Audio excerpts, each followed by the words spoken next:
ডাকাত মোহাম্মদ সামিরুল মন্ডল গ্রেপ্তার। আপনারা জানেন, বাংলাদেশ আমার অহংকার এই স্লোগান নিয়ে র্যাপিড অ্যাকশন ব্যাটালিয়ন প্রতি সরকার থেকে বিভিন্ন ধরনের অপরাধীদের গ্রেপ্তারের ক্ষেত্রে জোরালো ভূমিকা পালন করে আসছে। গত 7 আগস্ট 2024 তারিখ কুষ্টিয়া জেলা কারাগার হতে 98 জন কারাবন্দী জেলখানার তালা ভেঙে পালিয়ে যায়। আসামি পলায়নের ঘটনায় কুষ্টিয়া মডেল থানায় এই সংক্রান্ত একটি মামলা দায়ের করা হয়, যার মামলা নম্বর 10 তারিখ 14 আগস্ট 2024। পলাতক আসামিদের গ্রেপ্তারের ব্যাপারে র্যাব প্রস্তুতি হয়ে গোয়েন্দা নজরদারি শুরু করে।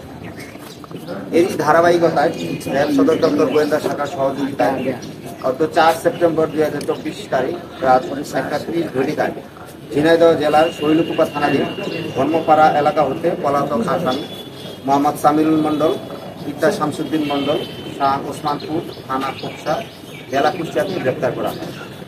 গ্রেপ্তারকৃত আসামি মোহাম্মদ সামিরুল মন্ডলের বিরুদ্ধে 4টি ডাকাতি মামলা, 18টি মারামারি মামলা, 1টি অস্ত্র মামলা, 1টি বিস্ফোরক আইনের মামলা এবং জেলা কারাগার হতে পলাতক মামলা সহ সর্বমোট 25টি মামলা চলমান রয়েছে। জেল পলাতক বাকি আসামিদের গ্রেপ্তারের ক্ষেত্রে আমাদের প্রচেষ্টা অব্যাহত আছে। গ্রেপ্তারকৃত আসামিকে পরবর্তী আইনানুগ ব্যবস্থা গ্রহণের জন্য মডেল থানায় হস্তান্তর কার্যক্রম প্রক্রিয়াধীন রয়েছে। আমার কিছু বক্তব্য আপনাদের কারো প্রশ্ন থাকলে আমরা একটু জাস্ট ছবি নিয়ে লাগতেছে না।